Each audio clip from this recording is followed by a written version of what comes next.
Olá!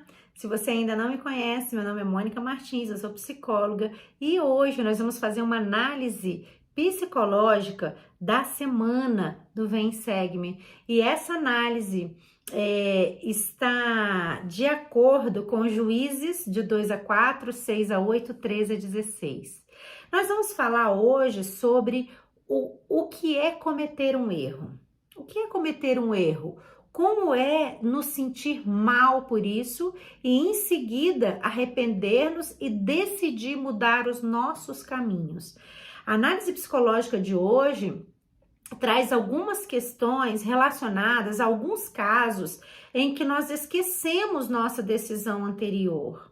E ao enfrentar a tentação, podemos cometer o erro novamente, né? E repetir esse ciclo de pecados, de erros e de arrependimento.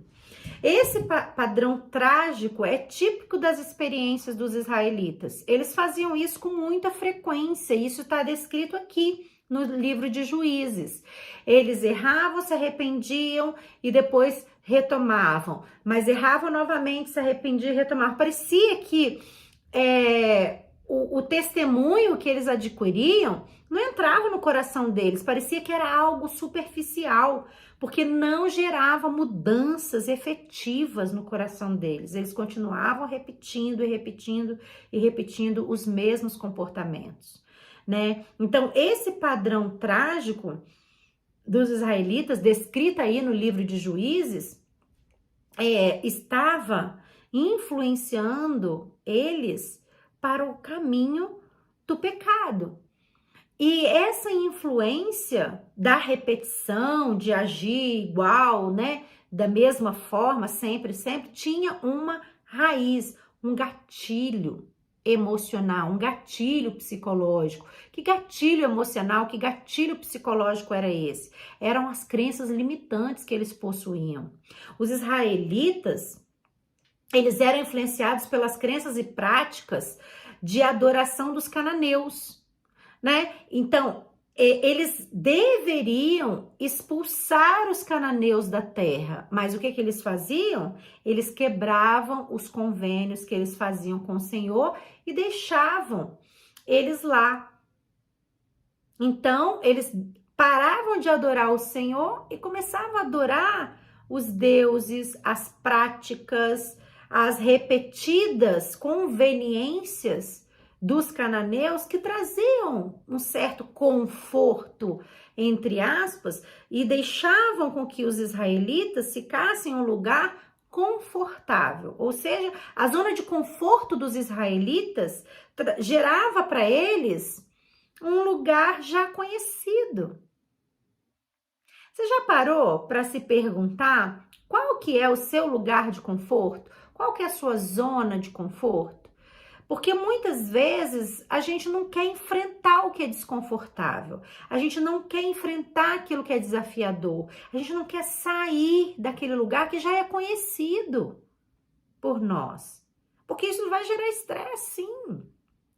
Gera estresse, por exemplo, emagrecer. Gera estresse estudar as escrituras para conhecer a fundo. Gera estresse conhecer a fundo e depois você quer aplicar aquilo que conheceu. Mas é importante lembrar que ninguém é salvo em ignorância. Então não adianta fugir do conhecimento. Por quê? Porque a glória de Deus é a inteligência, o conhecimento que nós adquirirmos aqui nessa terra vai surgir conosco depois da ressurreição. Isso vai trazer muitos benefícios para nós. Então, nosso cérebro, nosso coração estão na carne, né? Nosso cérebro é carnal. Quando a gente morre, ele deixa de existir. Nosso coração, da mesma forma. E algumas vezes, o nosso cérebro, nosso coração esquecem das crenças fortalecedoras de identidade, de capacidade e de merecimento que nós possuímos como filhos de Deus. E por isso nós cometemos o grave pecado de não nos perdoarmos ao pecarmos. A gente consegue perdoar outras pessoas até com mais facilidade, a gente consegue entender que Deus nos perdoa, a gente consegue fazer o caminho, o percurso do arrependimento completo. Mas volta e meia, alguns de nós vive se condenando, vive se apedrejando, vive se curvando ao vômito do pecado, sendo que o vômito já foi limpo, não existe mais, porque você se arrependeu sincera e honestamente, você mudou o seu percurso. Então o Senhor fala deles, desses seus pecados, eu não mais me lembro, mas você não esquece. Você fica lembrando, lembrando, lembrando, lembrando, e aí o que que você faz com você? Você se torna o seu próprio árbitro. Você se tortura. E com isso corre o risco de se condenar, ao invés de estender a compaixão que Cristo estende para você. E que muitas vezes você estende para outras pessoas que talvez te ofenderam. Ou que você ama, um filho, por exemplo, uma filha. Você compreende que ele pecou com você, que ele errou, que ele cometeu um sério erro, até na vida dele, talvez com outras pessoas, você consegue perdoar, porque você ama. Mas muitas vezes esse perdão você não consegue estender a você mesma, ou a você mesmo. Por quê?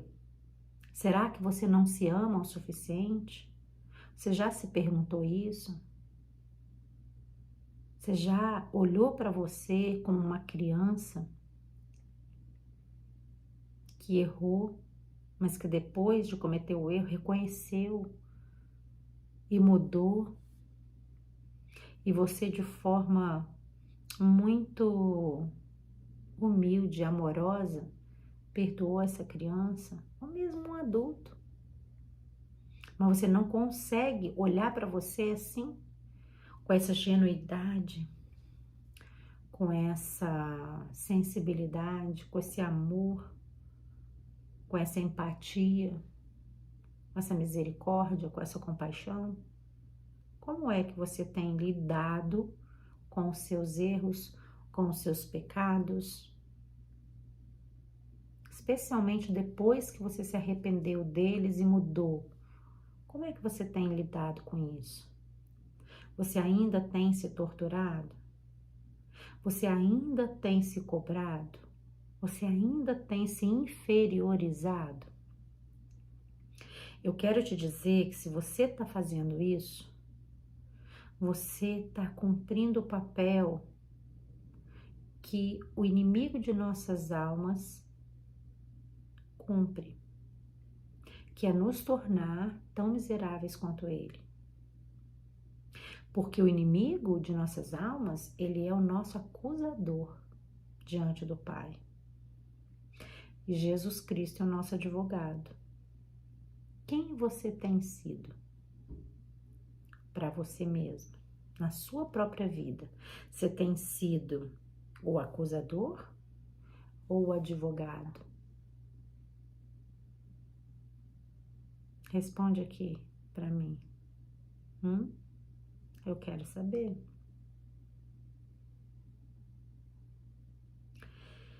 E olha, eu aprendi que a melhor maneira de agir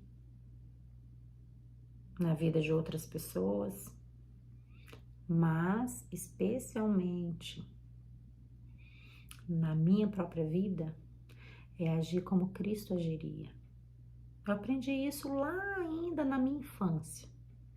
Depois, quando eu conheci a igreja com 16, 17 anos, naquele período ali, eu aprendi a aplicar isso na vida das pessoas. Eu aprendi a olhar para as pessoas e pensar como Cristo agiria se ele estivesse no meu lugar. Será que ele atiraria a primeira pedra? Ou será que ele recolheria as pedras? Como eu tenho feito na vida das pessoas ao meu redor? Como eu tenho feito na minha própria vida? E eu adoraria que você fizesse essa pergunta para você mesma, para você mesmo.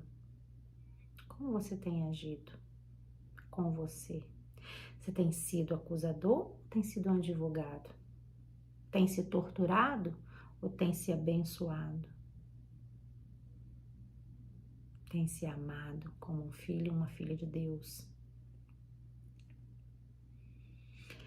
Em uma escala de 0 a 10, me conta aqui embaixo. Que nota você se dá por estender o amor, o perdão, a compaixão, a misericórdia de Jesus Cristo? Tanto na vida das pessoas ao seu redor, quanto na sua própria vida. Vai, me dá uma nota aqui de 0 a 10. Como você tem se saído? E se sua nota for muito baixa e você não quiser colocar aqui, tá tudo bem, não precisa. Você não precisa estar preocupado com a opinião dos outros. Você não precisa sair bonito, sair bonita na foto e querer mostrar que, ó, eu estou bem. Não. Isso é de você para você. Tudo o que você precisa é entender quem você pode se tornar como um filho e uma filha de Deus. E o quão misericordioso, bondoso e amável você pode ser com você mesmo, com você mesma. Tá bom? Essa é a análise psicológica de hoje, da semana. Espero que você tenha gostado. Espero sinceramente que você desenvolva cada vez mais amor próprio, que você se reconheça como um filho, uma filha de Deus, independente dos seus erros, que você reconheça o amor incondicional que Deus tem por você. Tá bom? E se você precisar da minha ajuda como psicóloga, basta que você acesse aqui embaixo os meus canais de comunicação, tanto do YouTube quanto do Instagram. E me manda por lá qual é a sua dor, qual é a sua limitação.